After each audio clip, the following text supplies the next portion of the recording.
In the silence of early morning, when the wind carries an unusual weight and the sky seems to whisper of something unseen, that is when the spirit listens more closely. The body may still feel the same, the surroundings may not have changed, but something within you begins to stir. It's a quiet unease, not always born from fear, but from a knowing something is shifting, something ancient, something sacred. God said the apocalypse is near, and this month could change everything.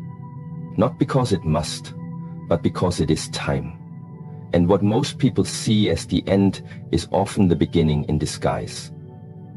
The first truth to understand is this: transformation is always born in chaos. You see, the universe does not evolve in silence. Birth is messy. Rebirth is even more so. If you look to nature, you will find your answers. Forests do not grow until the old leaves have fallen. The snake does not step into power until it has shed its skin. And the phoenix is not reborn from comfort, it is reborn from fire. It is so easy for the human mind to avoid chaos, to pray only for peace, to desire quiet days and soft outcomes. But what if the chaos you fear is not your enemy? What if it is your invitation to become who you were truly meant to be? Shi Hengyi teaches that nothing in nature rushes, yet everything is accomplished. What looks like sudden collapse is often years in the making, a sacred timing where all false layers are peeled away so truth can stand unclothed. The pain we feel during such moments is not random. It is precise. It is tailored for our evolution. There is intelligence behind every fall, every betrayal, every ending. Not punishment, preparation. Not chaos, calibration. And in the moment of greatest despair, when all seems lost, when even prayer feels like an echo fading into darkness, that is when something subtle is happening within you. A shift, a recalibration of soul, a deeper remembering. So when this month comes upon you with heaviness, when news breaks your rhythm, when people disappear, when plans unravel, pause, do not react, breathe, stand still in the center of the storm, and look within. Ask not, why is this happening to me? Ask instead, what is this trying to wake up inside of me?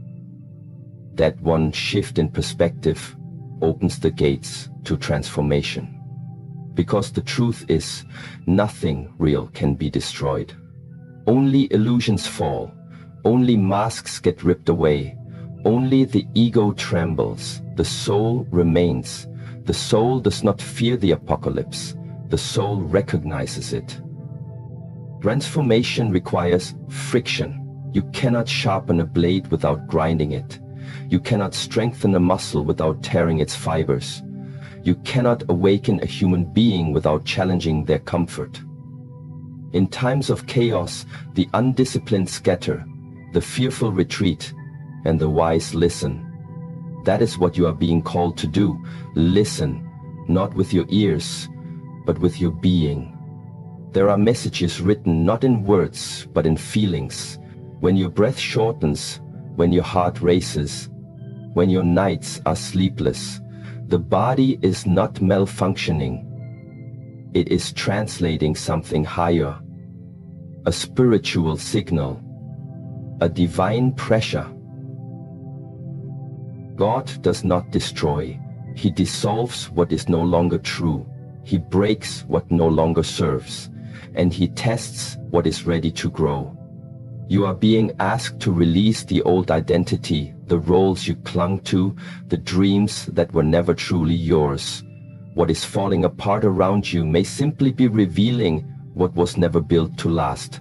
In chaos, your false self cannot survive. That is the gift. And though it may not feel like a gift, though it may feel like a gift, though it may feel like a stripping, a burning, a death, it is sacred. It is alchemy. It is the divine path toward becoming. When the outer world crumbles, the inner world is activated. That's when your breath matters more than your words. That's when your presence becomes your power. That's when your actions slow down, but your awareness sharpens. Pay attention to what rises inside you during this month. The urges, the fears, the dreams, the regrets. They are not random, they are messages from your unconscious rising to the surface for review. And you must not run from them, you must sit with them, hold them, feel them, and then let them move through you. That is how chaos becomes clarity. There will be moments when it feels like everything is collapsing. That is the moment you choose. Will you be a victim of your circumstances or a master of your perception? You cannot control the storm, but you can control your alignment within it. You can control how deeply you root yourself in discipline, in truth, in presence. The external may scream, but your inner stillness becomes your lighthouse. And from this place, transformation is no longer something that happens to you. It becomes something that flows through you. You were not born to survive. You were born to evolve. And evolution is a painful, glorious, unpredictable process. Do not fear it. Embrace it. Welcome it. When the ground shakes beneath you, drop your resistance. When the sky darkens, open your heart wider. When everything you trusted dissolves, return to your breath. That is the constant, that is the thread connecting you to the divine. Even in the apocalypse, you are being guided. This month, things may fall away, people may disappoint you, structures may fail, emotions may overwhelm. Let them. Let the wave crash, let the fire burn, let the old fall. Because underneath it all, something eternal is rising. A version of you that is clearer, freer, deeper. A version of you that remembers why you are here, not to chase comfort, but to embody truth. Not to avoid endings, but to walk through them with eyes open and spine straight. This is not destruction, this is sacred disruption. The warrior does not train during peace, he trains during pressure. He sharpens his blade not when things are easy, but when things are uncertain. Likewise, your spirit grows not in the absence of chaos, but within it. Do not be afraid of the shaking. Be afraid of staying asleep. God is not trying to scare you, He is trying to wake you. He is whispering through every ending, you are ready now, you were built for this. You are built for this. So stand tall. Let go of the past. Surrender the illusion of control. Breathe into the unknown and remember, your strength was never in what you held on to. Your strength was always in your ability to transform. You are not here to return to the old normal. You are here to create the new real. That begins in chaos. That begins now. Transformation is not comfortable, but it is always worth it. And if you can hold yourself with grace in the storm, if you can face your fears without fleeing, if you can see the divine design even in destruction, you will not only survive this month, you will be reborn by it. God does not make mistakes. The pain is precise. The timing is perfect. The chaos is sacred. This is your moment. Let the old fall. Let the truth rise. Let yourself be remade. In every storm, there exists a center, a space untouched by the violence swirling around it. While the winds scream, while the clouds crack with thunder, while the world trembles beneath the weight of uncertainty, the eye of the storm remains calm, still, pure. And this is not accidental. It is nature's design. And more importantly, it is nature's message. In the very heart of chaos lies serenity. That which cannot be shaken, cannot be taken. In moments where everything seems to fall apart, this is what God invites you to remember. The power that resides in stillness. The apocalypse may be near. This month may challenge everything you've known. But within that storm, within the noise, within the shaking, there is a center within you that can remain absolutely still. And that stillness is not weakness. That stillness is your strength. Most people move faster when chaos arrives. They panic, they overthink, they argue, they chase answers. They try to fight fire with fire, noise with noise. But chaos does not ask for noise. It asks for awareness. When the world speeds up, wisdom tells you to slow down. When everything outside becomes louder, you must turn your attention inward. That is where the true compass lies. Ji Hung Yi teaches, when the external world is turbulent, the real test is whether you can remain grounded within. This is not an act of avoidance.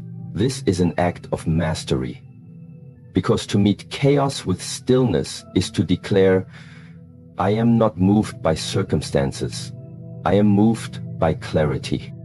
There is a sacred power that awakens when you no longer let your emotions dominate your choices. Fear is loud, anger is loud, doubt is loud, but truth speaks in whispers.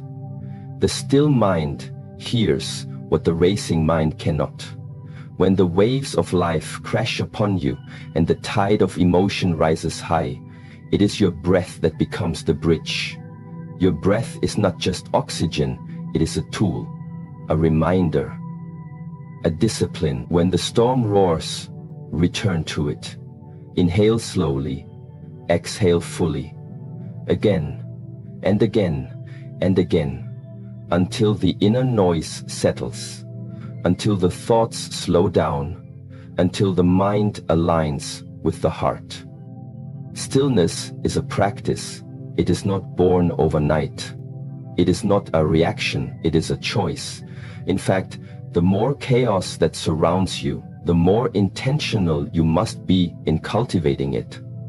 In the Shaolin Temple, warriors do not only train their bodies, they discipline their minds, because what use is strength if it is guided by panic? What use is knowledge if it is drowned by distraction? The strongest warrior is the one who remains unmoved, not because he doesn't feel, but because he chooses presence over panic. And you too must become that warrior now. This month may bring emotional storms. Events may unfold that shake your beliefs. People may act in ways that confuse or hurt you. Your plans may dissolve. Your illusions may crack. And in these moments, the world will tempt you to react, to shout, to defend, to run. But you must resist that temptation. Reaction is a habit of the unconscious. Stillness is the response of the awakened. And when you choose stillness, you reclaim your power. You begin to see clearly. You begin to feel deeply without being consumed. You begin to act not from fear, but from purpose. There is a place within you, deep, quiet, infinite, where no storm can reach. It is not found in your thoughts. It is not found in your possessions. It is not even found in your relationships. It is found only in your presence.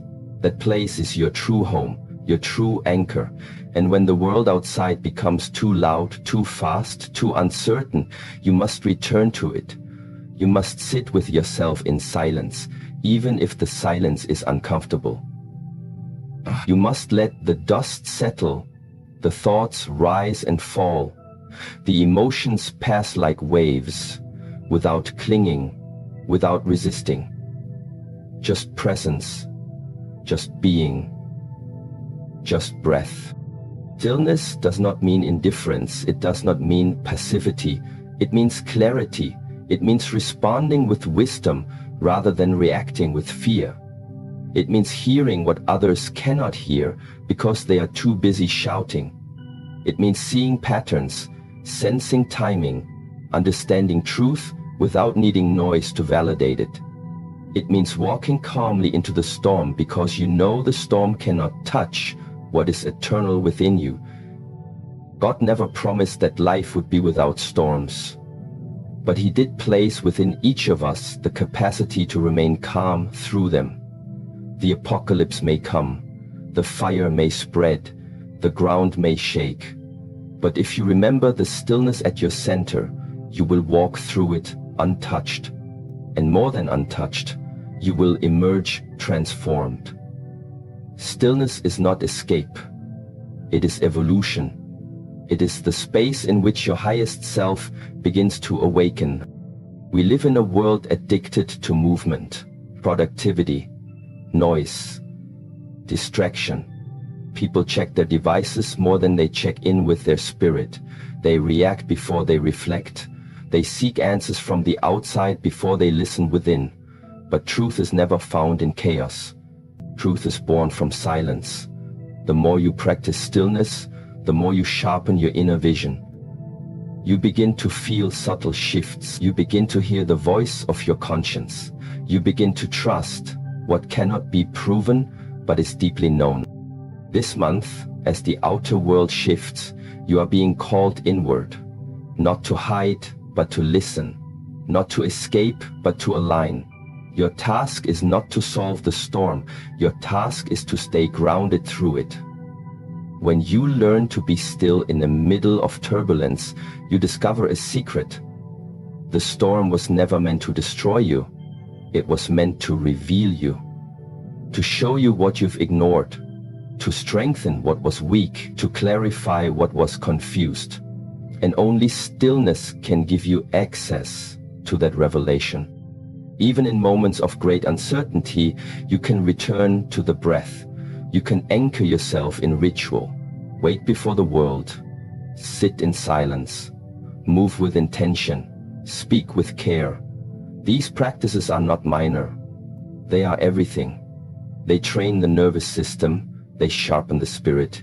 They prepare you to stand still when others fall, to be calm when others panic, to act with purpose when others react from fear. Stillness gives you freedom. The freedom to pause, the freedom to feel without drowning, the freedom to wait until the right moment to move. It gives you space, and in that space, wisdom arises. That wisdom is not intellectual, it is felt. It guides you like a whisper in the wind, like a knowing in the bones, and it can only be heard in stillness. When God moves, He often begins by stilling everything else. He removes the noise so you can hear. He removes the distraction so you can see. He stills the outer world so that the inner world may speak. Do not fear the silence that surrounds you. Do not run from the emptiness. That emptiness is sacred. It is the space in which new life begins. The universe expands from silence. Your soul awakens from silence. Love first. Silence often. Let it be. Let this month be the month where you do not chase, you do not argue, you do not react. Let it be the month you return to your center. Let it be the month you remember the power of stillness. When others rush, slow down. When others panic, breathe deeper. When others distract themselves, face what you feel. The power is not in doing more. The power is in being fully present in what is. Stillness in the storm is not a performance. It is not for others to see. It is an inner alignment, a sacred bond between you and the divine, a space where you say, I trust, I surrender, I see. I do not need to understand everything to move forward. I do not need to control the outcome to remain committed. I do not need the world to be quiet for me to find peace, because peace is not the absence of chaos. Peace is the presence of truth, and truth always lives within. This is your task now. This is your training. Stillness is not about avoiding the world. It's about preparing to enter it fully, with eyes open, with heart grounded, with soul awake. Let others be loud. Let others seek control. You simply return to the breath. Return to awareness. Return to what cannot be taken from you. That is your power. That is your center. And from that center, you will not only survive this storm, you will rise with it. You will lead through it. You will emerge from it, not as the same person, but as a new creation entirely. Because stillness is not the end of movement. It is the root of right movement. From stillness comes clarity. From clarity comes direction. From direction comes impact. That is the sequence. That is the sacred rhythm. That is how warriors of the spirit walk through fire and do not burn. Let this month be your teacher.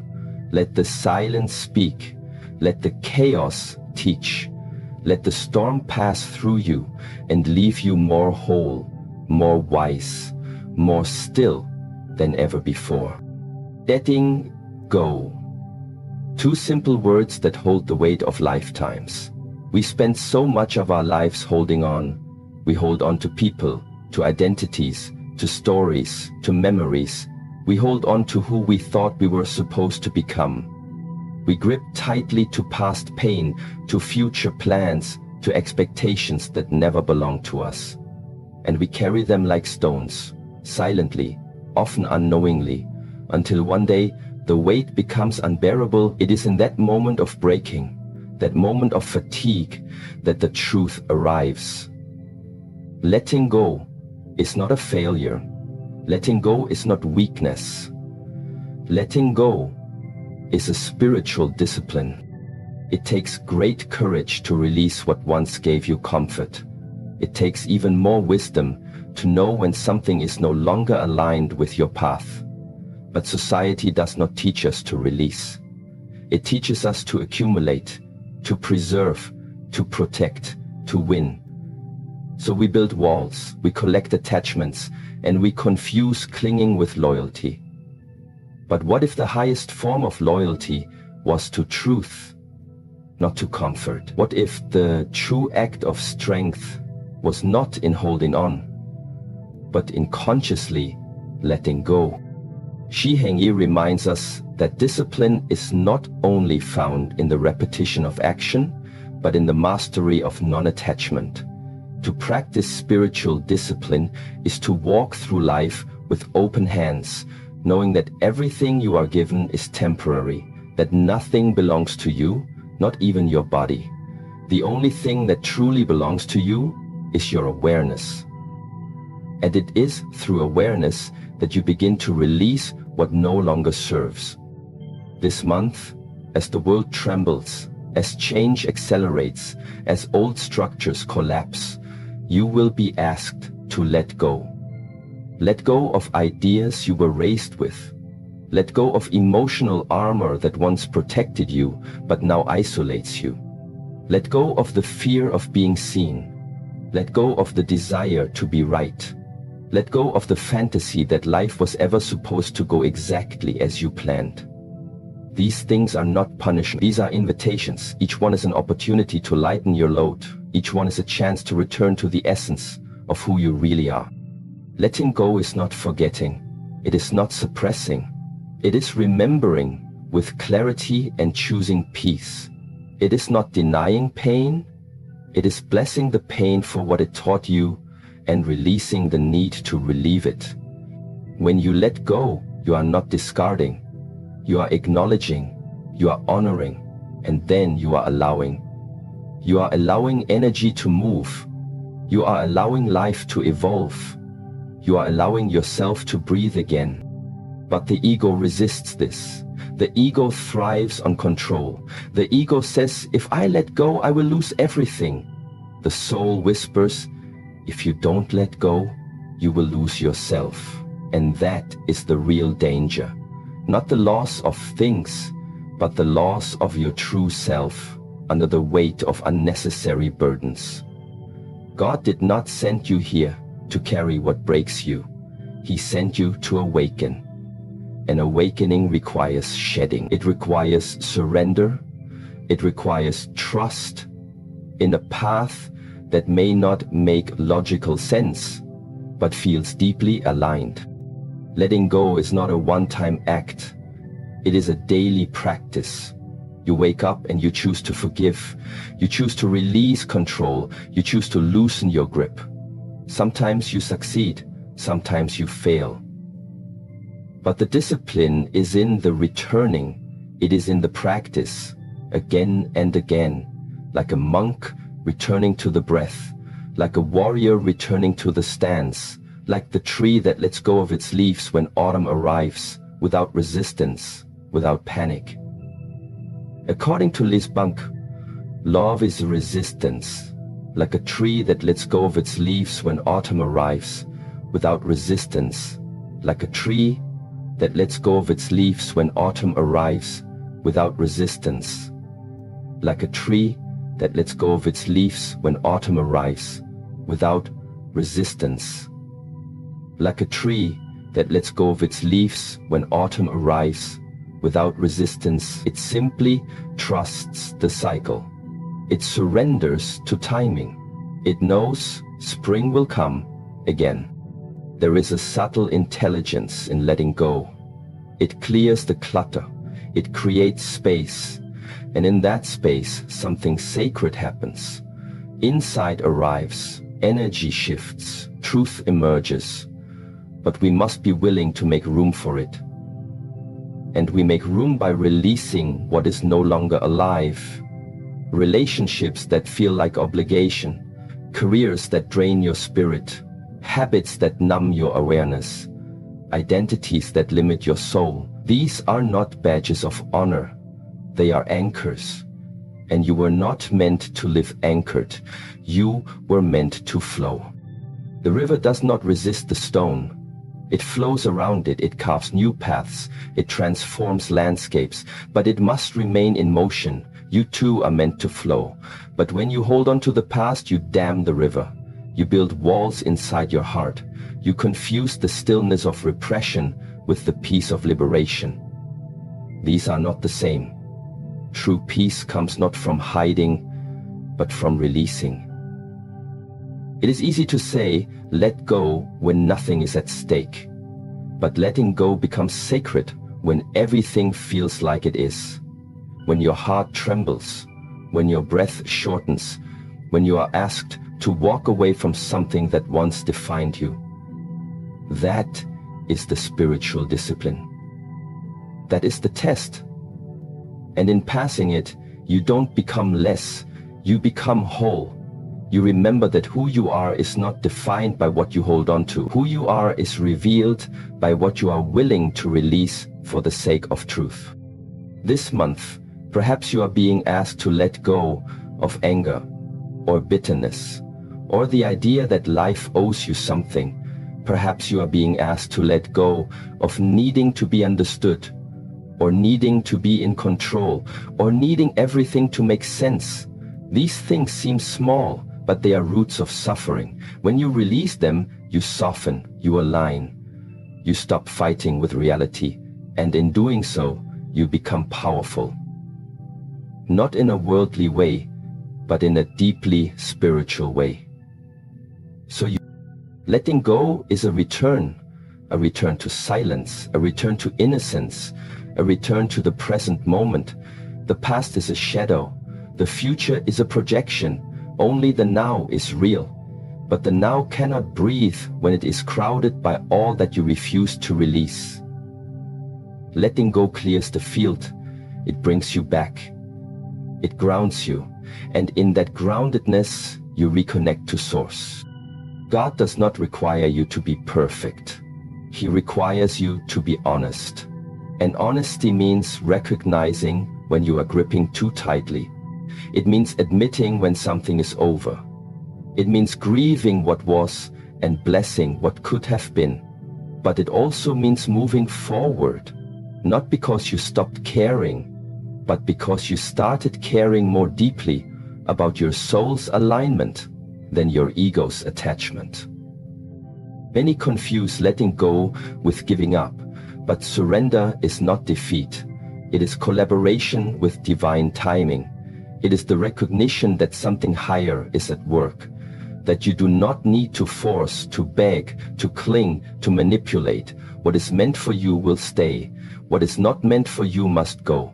And your peace will come, not from understanding the why, but from trusting the unfolding.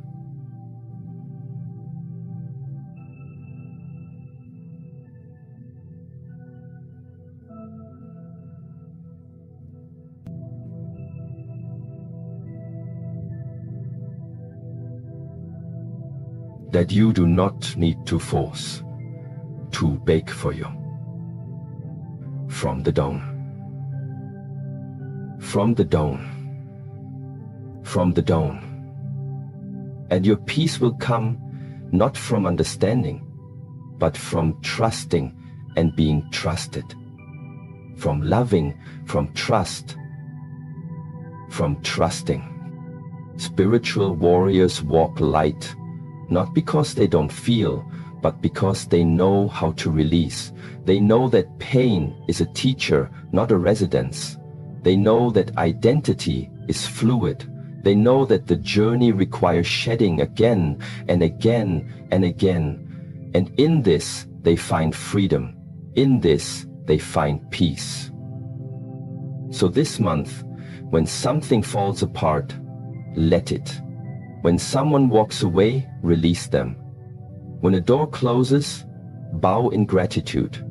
What is meant to remain will never need to be forced. And what is meant to go will not stay, no matter how tightly you hold. Letting go is not about loss.